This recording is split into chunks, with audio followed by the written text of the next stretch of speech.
Welcome back to another edition of the Knight Report podcast. I'm your host, Mike Broadbent. Joining me once again is my co-host, Richie O'Leary. Two new offers have come in the portal. We'll get into both those names and what we're hearing about each. Rutgers has a basketball game tonight against PennState. We'll talk about that a little bit. And we have a giveaway to do. The Dylan Harper Spotify Wrapped giveaway we will do at the end of the show. But first, this podcast is presented to you by Knight and Day Apparel. Hey, Rutgers fans, get ready to slam dunk your style with Knight and Day Apparel. Cheer on your Scarlet Knights this basketball season with our exclusive Rutgers gear. From trend-setting designs to lifestyle garments, we've got you covered with everything you need to support your team in comfort and flair. Stand out in the crowd and show your passion for Rutgers basketball with designs that celebrate every dribble, dunk, and victory. Use our promo code Rutgers Rivals to get 10% off your purchase. Don't wait. Head to Knight and Day Apparel today and gear up for game day. Go Knights.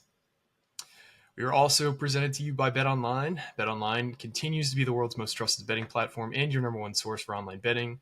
From the earliest odds to in-game live betting, BetOnline provides you with all the action and the ability to watch games as they happen. With the largest selection of odds on everything from football, the NBA, college basketball, NHL, and UFC. Head to BetOnline today and don't forget to use the promo code BELIEVE, that's BLEAV, to get your exclusive welcome bonus. BetOnline, the game starts here. Rich, it seems like no matter how much effort you do to try and keep up with what's going on in the portal like we do, there's just it's just a wall of water that you can't possibly hold in with as many arms as you can put out. So Rutgers offered two players last night. The first one we knew of. We talked about Cazeem Moore from Elon about a week ago, actually, because he announced his intentions to enter the portal, and I think a few guys on our staff followed him. Tell us a little bit about Cazeem Moore, the edge rusher out of Elon. Yeah, massive dude. I think he's actually added a couple different Power 5 offers, if I recall correctly. Hold on, I got to pull it back up because I'm on my laptop today, so bear with me. 35 games played at Elon, 98 tackles, 13 sacks, 4 forced fumbles. All 4 of those forced fumbles came this past season. 6 of those 13 sacks came this past season. So he's a guy that's really developed well over the past year. A little bit of a quieter guy in the first couple of seasons at Elon, but a guy that's a lot of people have just been looking after. He's a legit 6'5", 255, so that's Big Ten size right there, Big Ten edge rusher. And I know for a fact that they're investing some solid money in towards an edge rusher this portal season, especially now that Aaron Lewis is gone, Wesley Bailey's now gone, which we didn't even talk about yet. And you got to replace both those guys. Yeah, even with those guys, like the edge rushers really weren't producing. Like I had to go back and look at Wesley Bailey's stats again, and I'm like, man, he only had like 9.5 sacks over 5 years. And he was probably your best edge rusher. So it's like that's not very good. But yeah, no, they are heavily interested in edge rushers. They want to add at least 1, if not 2, and defensive tackles as well. So it might be a whole different defensive line for Colin Farrell and Julian Campenny next season.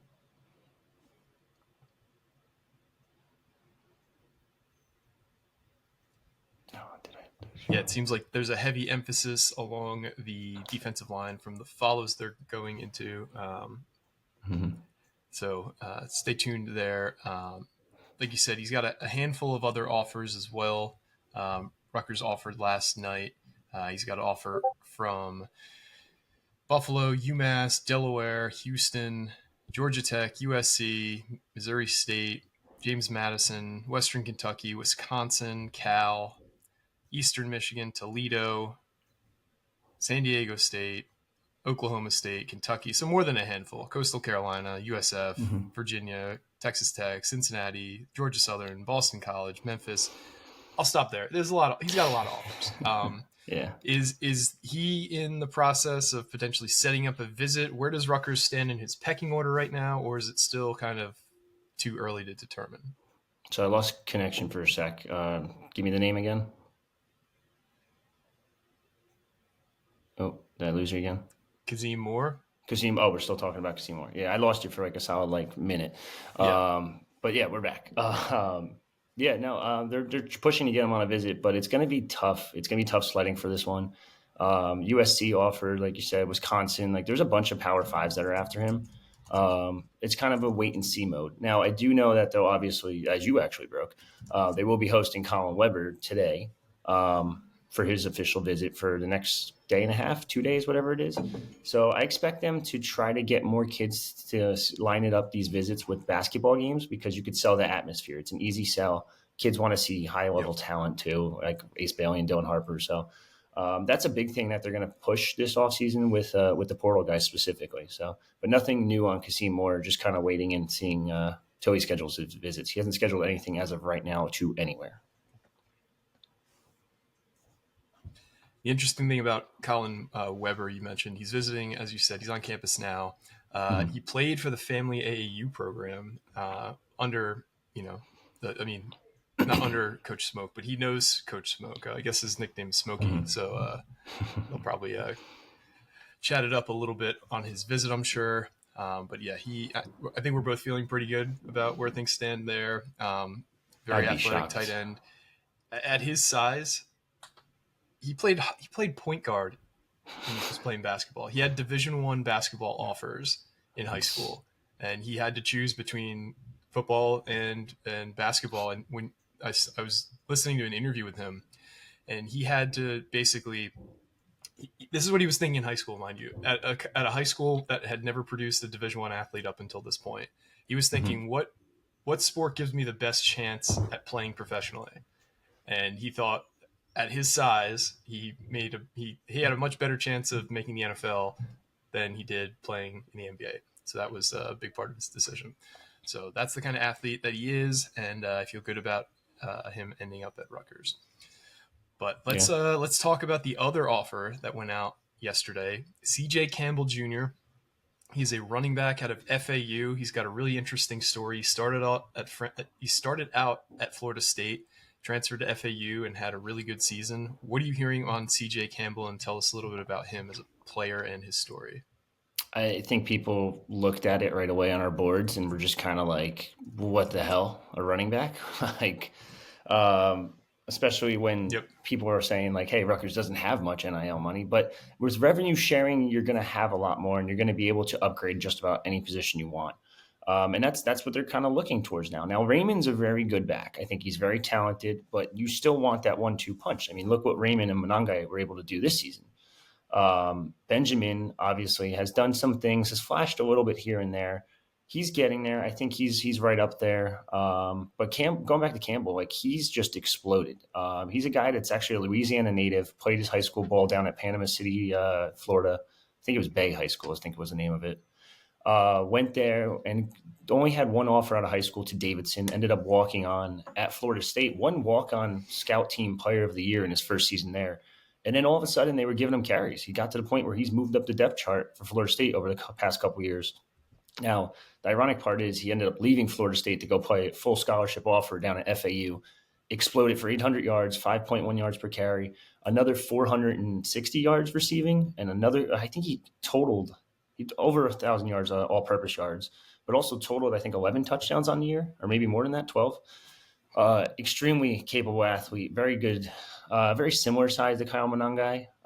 Having that pass-catching ability would be such a difference maker for this Rutgers offense, especially out of the backfield. We've seen flashes of it from Benjamin. We've seen, I guess you could say, occasional flashes from Monangai as a pass catcher, but he really wasn't a pass catcher at Rutgers either. But yeah, ironically now he's in the portal, and Florida State offered him a full scholarship now, which is kind of funny to me. But wow. Yeah, he's got a bunch of different offers. He's very interested in Rutgers, though, as a lot of Florida guys are, and a lot of running backs will be interested in Rutgers. I mean, they see that, hey, this kid Kyle Monangai, they gave him a shot, and now look at him. They're also running the ball 60-something% of the time. So why would you not want to play in that type of offense as a running back? You're going to get as many carries as possible. So. This is a kid definitely to keep an eye on. They're pushing to get him on a campus for a visit. Where that leaves the rest of the room, I mean, Sam Brown's got injury-prone history now. Benjamin is solid. Raymond I really like. I think he'll be a really good back. But again, you want a 1-2 punch, running back by committee. I mean, look at the NFL. Every single team has multiple backs now. So, yeah, we'll kind of wait. And the young guys are young. Ed Greer and Gabe Winovich. So, we'll kind of we'll wait and see if he gets a visit to campus or not. But this is definitely something to monitor, as they're looking to upgrade just about any and every position. Yeah, they certainly have a lot to sell with the the recent success of Kyle Monungai. You have Mm-hmm. Isaiah Pacheco you could point to. You could sell a lot to a running back right now if you're Rutgers. So I 100% expect them to be able to land a really good player at the position if they so choose. I think the interesting thing about following our transfer portal coverage is while you kind of get an idea of the positions they're targeting by the volume of guys they're following. So, like, Mm-hmm. for example, they're not really following any quarterbacks, so they're probably not going to target one.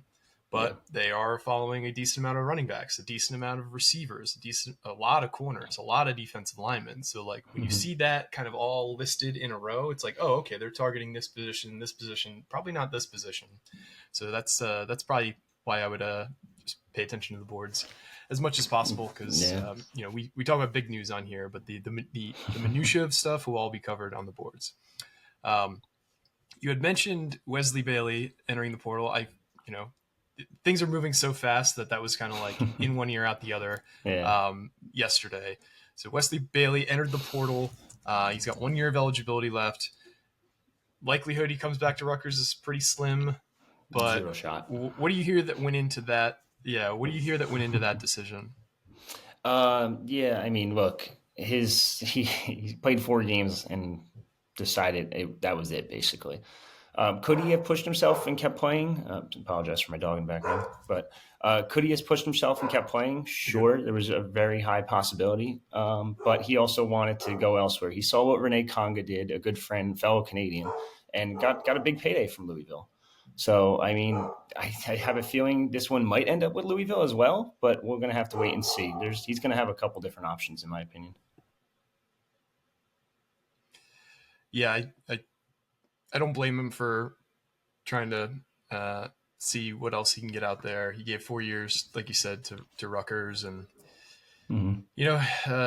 they say your best ability sometimes is availability, and he hasn't really been available for much of his Rutgers career. He's always been banged up. This season, he was banged up as well.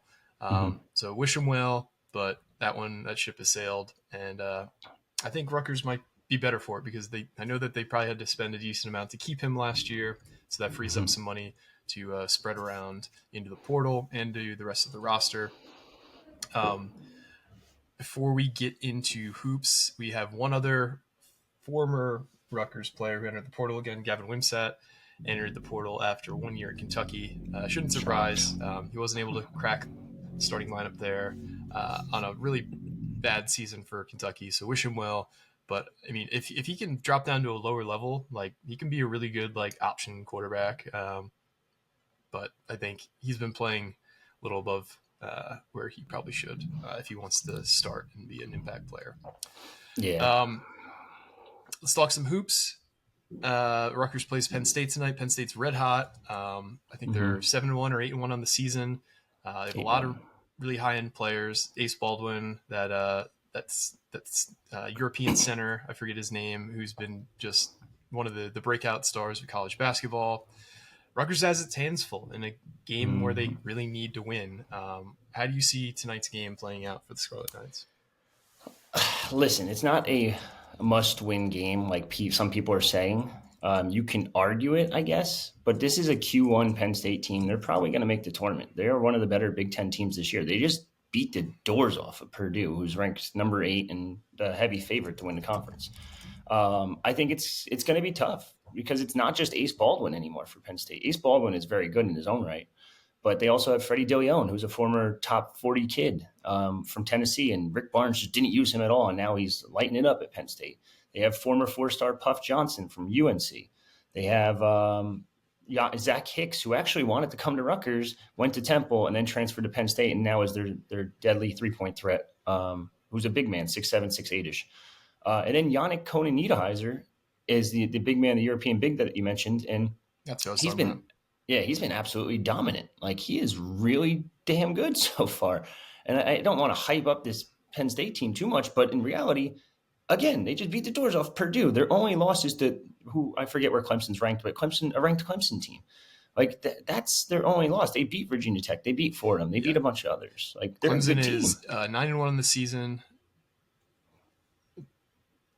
Yeah, Clemson's 11th in the net right now. They're 9-1 on the season. Penn State is 18th in the net right now, 8-1 on the season. They're a very good team. I think Rutgers is going to have their hands Yes, full it's tonight. going to be a tough game, but this is, it's something. It's a game that Rutgers just kind of needs to rise up and kind of get out of this funk. They haven't really been playing as a unit in a while, and Rutgers is favored in this game. So clearly, the odds makers know the power of the rack, and hopefully that rack magic can sprinkle down from the Raptors tonight because Rutgers really needs it. Like you said, I called it a must-win game. I think it's as close to a must-win game in December as you can have, honestly, because they need to just start a run. Like if they want to be the team we all expect them to be, this is a game that you need to win. But it's not the end of the season if they lose, but it's getting to the point where like you're running out of time to start building a resume. Yeah, this would be a huge start to one if you can get this win. They also are playing every home game until I don't think they hit the road again until January 2nd. So Yep. I mean, you got to win these home games. You got to win a couple of them at least. But must win. It's close, but I don't think it's there yet. Yeah.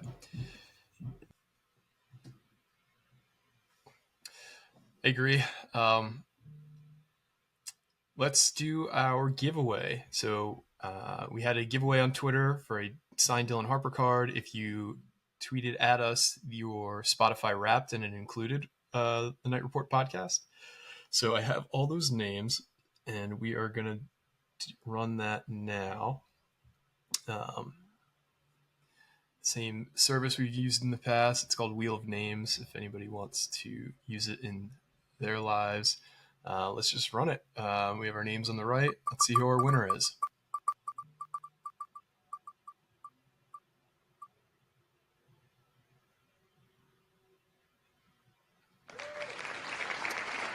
All right, TJ Tobin.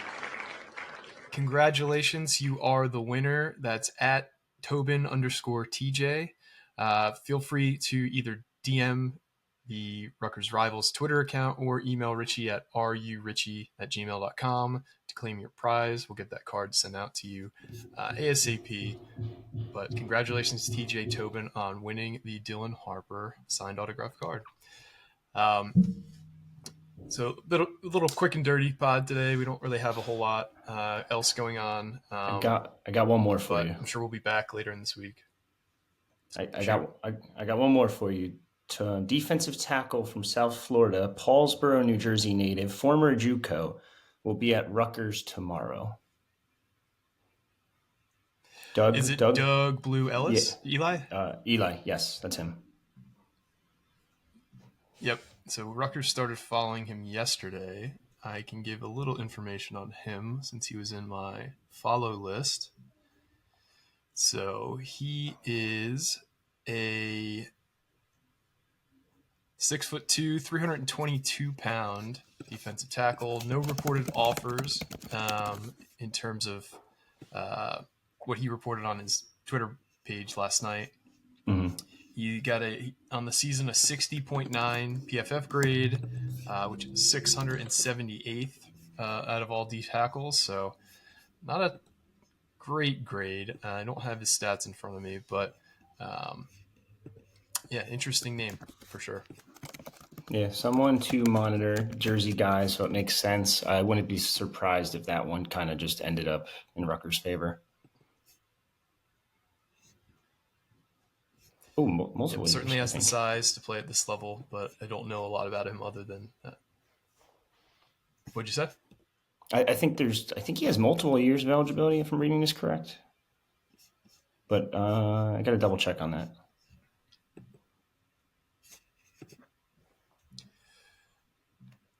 Interesting. So, I mean, the implication is like, if you're a transfer portal guy and you're visiting a school, it's kind of implied that you have an offer as long as things go well. So I would assume that the staff is thinking of him as a take or similar or close to that. So take that for what it is.